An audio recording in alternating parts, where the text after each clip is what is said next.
statistik əsaslara görə Azərbaycana turistlərin axımı 11% azalıb.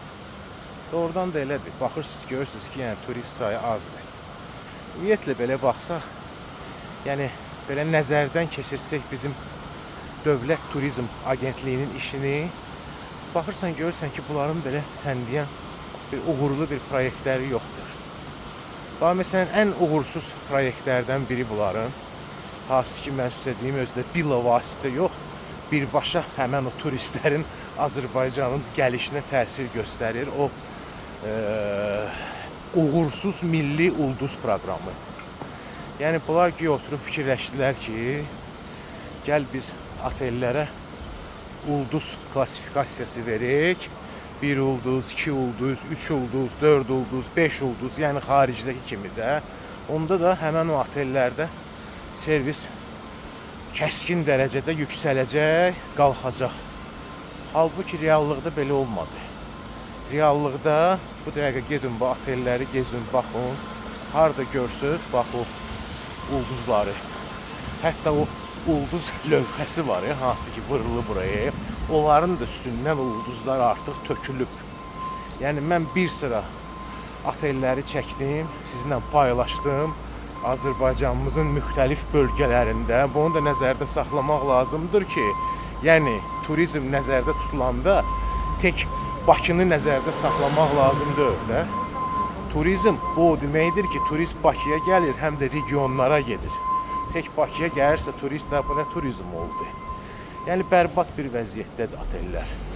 Harada 3 ulduz yazıb göstəriblərsə, içəri girirsən adam iyrənir. Həmən onların o 3 ulduzlu güya otellərdə hamam tualetində əməlli başlı göbələklər çıxırlar da. Hələ götür oradan da kes, kartof soğanla qızart at tavaya. Bax belə. Yəni ki, uğursuz bir projedir.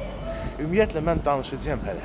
Dövlət Turizm Agentliyi haqqında mən bir sıra reportajlar edəcəm. Yəni, qəşəng bir reportaj hazırlayıram. Yəni ki, konkretcə danışacağım, mənim öz başıma nə gəlib. Çünki bir ara həmən o dövlət qurumu ilə mənim özümün bir şəxsi bağlantılarım oldu. Bir qəşəng bir proje ilə bunlara müraciət etdim. Həmən o projenin də demək olar ki, dabrosunu aldım, təsdiqini aldım. Sonra isə, bax belə deyək də, bu bürokratiya ucbatından, yəni ki, bir təşkilatın içində bir neçə məmur bir orta məhrəcə gələ bilmədiyindən başa düşdünüz də, ona görə o proje qaldı.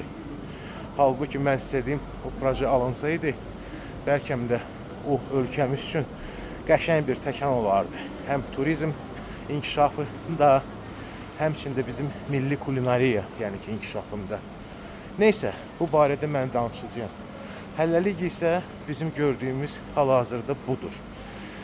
Ki, turizm kəskin dərəcədə getdikcə düşür aşağı.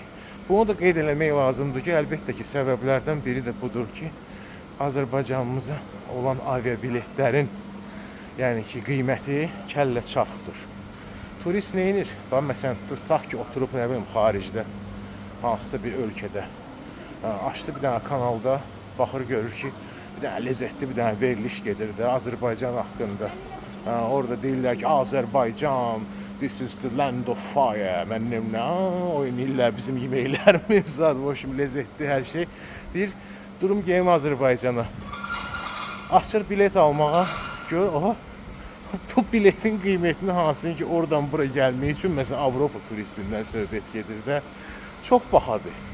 Hələ bu ilə, məsələn, tutuşdursam, gedərəm, nə bilim, İbitsaya, nə bilim, gedərəm digər ölkələrə, hansında ki, olub 100% əmindir ki, orada hər şey ləzzətlidir. Ona görə bura gəlmir. O biletlərin də, yəni, bu kəlləçarx qiyməti olduğu bu sual işarəsi biz tərəfdən, xalqdan birbaşa bizim hörmətli azalımızadır. Necə olur ki, bax bu, elə bir qiymətlər qoymuşsunuz ki, biz təyyarənin üzünə həsrət qalmışıq da, başa düşürsünüz. Yəni, təyyarə bir dəbdör, təyyarə ilə uçmaq bir varlıq əlaməti olmamalıdır, oliqarx əlaməti olmamalıdır. Təyyarə adi bir nəqliyyat vasitəsidir. Bu nəqliyyat vasitəsi gərək elə bir qiymətə olsun ki, hamının buna əli çatsın. Fikir verin, bizdə ölkədə demək olar ki, bu low costerlar yoxdur. Bir-iki dənəsi var, bir dənə o Vizeyirdir, nədir, o var. O da ki, belə də bir ara çıxıb getdilər, sonra təzədən gəldilər. Yəni ki, yoxdur. Amma xaricdə mən sizə deyim, artıq bir şəhərdən o birisi şəhərə, Avropada məsələn, bir ölkədən o birisi ölkəyə uçmaq 20-30 avro bu bir reallıqdır. Biz amma buradan Gürcüstana poyizlə gelməyə 80 manatdır bizim biletimiz. Başa düşdünüz? Niyə o planlar var? Məsələn, buradan rayona gedir. Bizdə onlar da heç ucuz deyirlər. 15 manatdır, 16 manatdır. Yəni, nəqliyyat çox bahadır. Bu amilləri hamısını nəzərə alsaq, hal-hazırda turizmin inkişafından heç danışmaq lazımdır. Qəlbdən qəlbə bu qədər.